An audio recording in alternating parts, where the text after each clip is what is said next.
So then, 53.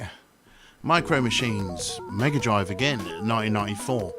Now, Micro Machines is one of those games that everybody's played, boy, girl, adult, kid, you know, you've all played it at some form on some machine. But the Mega Drive was special because it had, it was one of the first games that had the create a track, and I'd never seen that in many games before. And it was one of the reasons I used to borrow my friend's Mega Drive all the time just to play that game and make tracks and stay up all night doing the basement track and the ones that used to go well fast and those the ones that were really small. Do you remember those?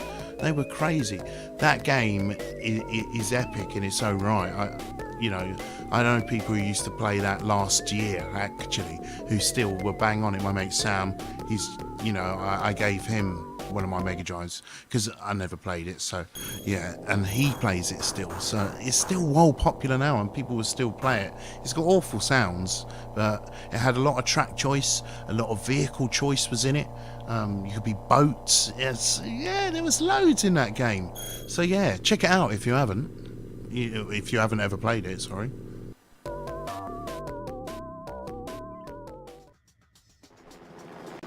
Oh, now at 52 we have a game similar to Micro Machines actually, and I've rated it a little bit better here. Mashed on the PC and Xbox in 2004, and I think the reason I've rated it a bit better is because it's more updated graphics. It's still only 4-player, but it just felt that much more better. I suppose I was a bit older at the time and could have more fun with these games, I guess. So that's probably why it is. And I played it on both the PC and the Xbox, so I had two versions that I had to play. So that's probably why it's rated better than Micro Machines. But the levels and the weapons on there are very unique. I simply remember one just being a ring of ice, and it was so difficult, but it was so fun. I'm looking back now and I remember just laughing out loud at that game. And we used to play it on my friend Andy's TV, and his TV was the biggest thing ever, like you'd ever seen. It had a huge screen for the time, but I think it used to go as far deep as well, that thing. It was hench. Then that's the screen we used to play on. We used to get everybody round our house to have a little MASH tournament and stuff. So yeah, the memories I've got of that game are just brilliant. And I wonder where that Wrecked game went, actually. I was looking forward to that, but I never played it. So I'll have a little look into that and see where that went, because I'd like to try that one out. Anyway, moving on.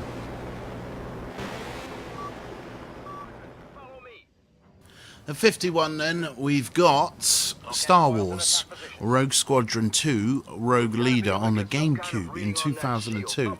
Now this one's super special because I didn't actually own a GameCube, so I guess that any game on a system that I didn't actually own has to be very special to make it to my top 100, because I don't remember spending an awful lot amount of time on this game, but it was just the impression it made on me at the time that makes it go on this list.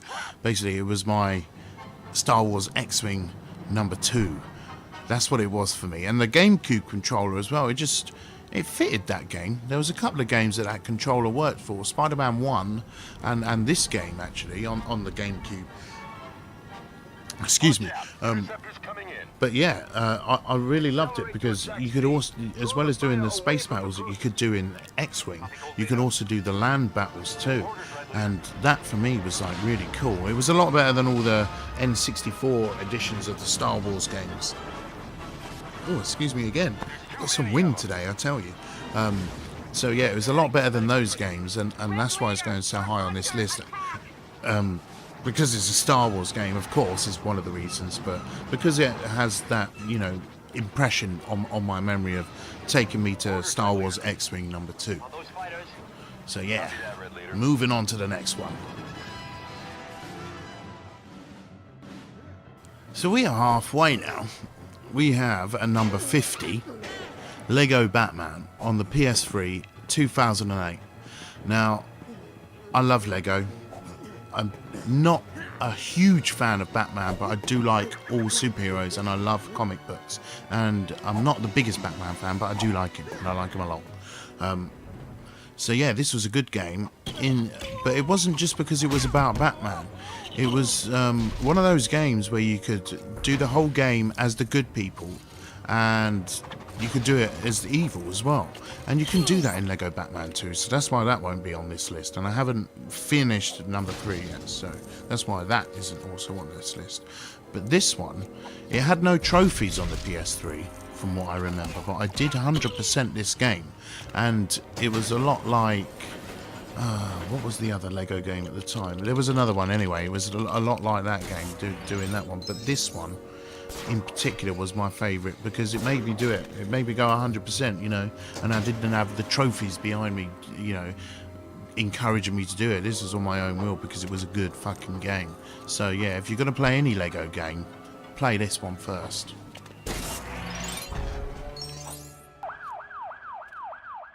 So number 49. We have Virtua Cop 2, PS2, 2002.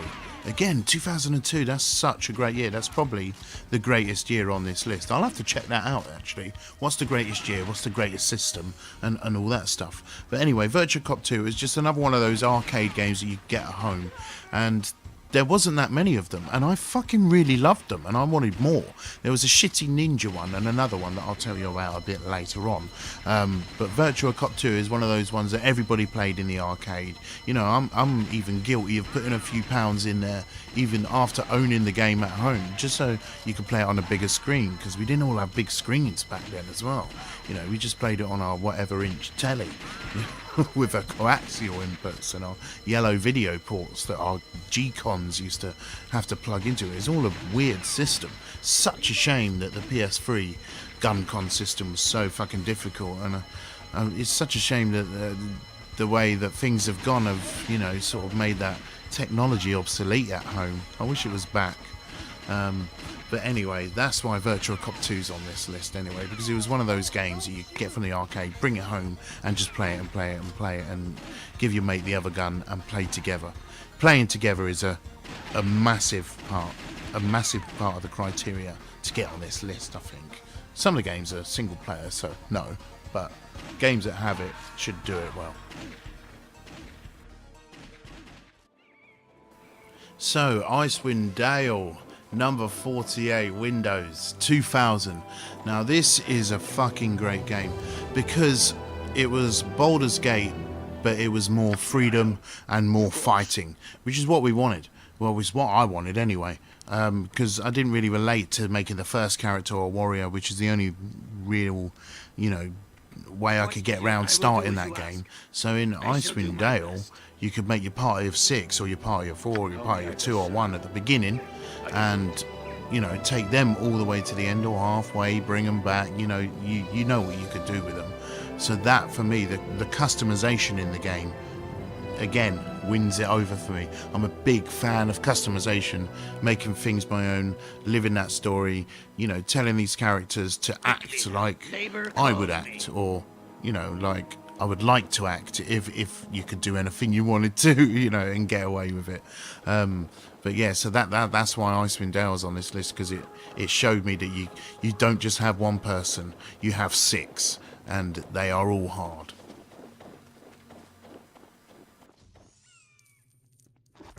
So 47 then. Lego Star Wars 2. Now, this came out on Windows in 2006, and I think I played the original Lego Star Wars, but this one had a couple of extra bits and bobs in it, you know, it had a couple of extra episodes that you could switch between. And for me, it was me waiting for my Jedi power battles back in the day. That was the game I always fucking wanted. And, you know, I wanted an updated version of it to play then, and there just wasn't until this came out. And the way you could deflect the bullets with the lightsaber, that's the only thing I wanted in a game, really. And I got to do it. But I got to do it with Lego that I didn't have to fucking clear up afterwards. How fucking awesome is that? And, you know, they included all the soundtrack in there, so that was cool. And you had all the saber sounds. Back in the day, they weren't doing all the voices, but this was like the first Lego game, you know, of that kind that just kicked it off. And now they're making millions out of these games. You know, you're going to see all sorts. But I can't wait for that, you know, because I'm currently going through the Avengers at the minute, you know, the movie version, and yeah, I'm really enjoying that. But this game is probably the best of them all.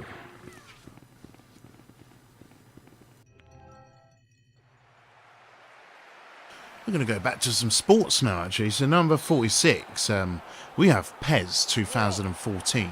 It came out on the PS3 in 2013. It was one of those games that I was never interested in. I don't like football games. Well, from this list it doesn't say so, but I wasn't really into FIFA or the PES thing, if you know what I mean. That's how that goes. So this game was given to me free. Well, not free. It was for my PlayStation Plus, so it was one of the monthly games. And wow, I did not know that PES was so customizable. I just thought it was another a FIFA game that was just different, that other people liked instead of FIFA. So you could create players, you could create kits and stuff like. I never knew none of this shit. So when I got fucking customizing again, is one of the things I love most in the games. You know, I managed to make a really cool team based on me and my friends and stuff, and play real football with them, which was kind of cool. It's not my favourite sport, but to be with your friends and see them on the screen and hear, you know, the commentators say their surname when they score the goal and do some good shit, that was awesome. So that's why that game's there.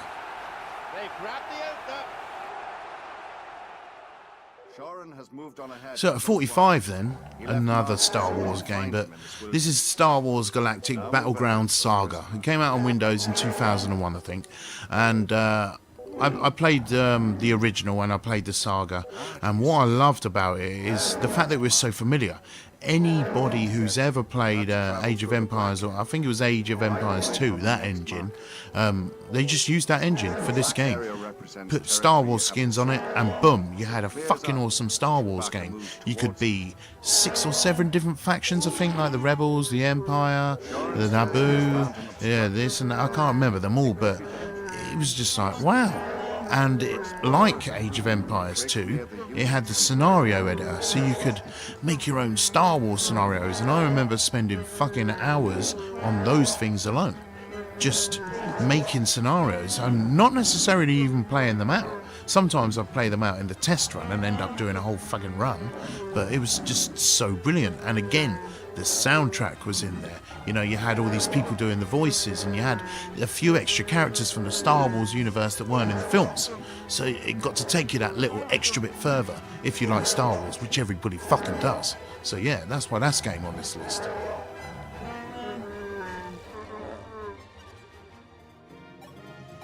Now let's talk about number 44, Fire Emblem Shadow Dragon on the DS, 2008. Now, Fire Emblem is a great series, as you'll hear me talk about in this series later on. But Shadow Dragon was the one I played second. I played the one on the Game Boy Advance first, on the DS actually. So Shadow Dragon's the one I played second, and I wanted it. I wanted it so bad after playing Fire Emblem The Sacred Stones on the Game Boy Advance. This permadeath thing, that was new to me, so I wanted more of that shit. And I think Shadow Dragon, I locked myself away, and I got myself a lot of cola, and I didn't speak to anyone for a long time, and I didn't eat very good, and I spent a long time on that game. I don't really remember much about the story, Jesus Christ, but it was just that turn-based, keeping your guys alive, using your favourite ones, and the leveling in there as well, and the way your characters develop. It was just, you know, more of that shit that I loved already, and it had those little graphic sequences that were updated. So yeah, that's why Shadow Dragon's here, man, because it's one of those experiences that I don't think a lot of people that I know ever played, because everyone I talk to Fire Emblem about, they don't even know what it fucking is. And I bought a Nintendo Wii just to play Path of Radiance. I know, Radiant Dawn. I'll tell you later. Anyway, so yeah, we're going to move on to the next one now. Oh, no we're not. We're going to end the video here and we'll catch up later.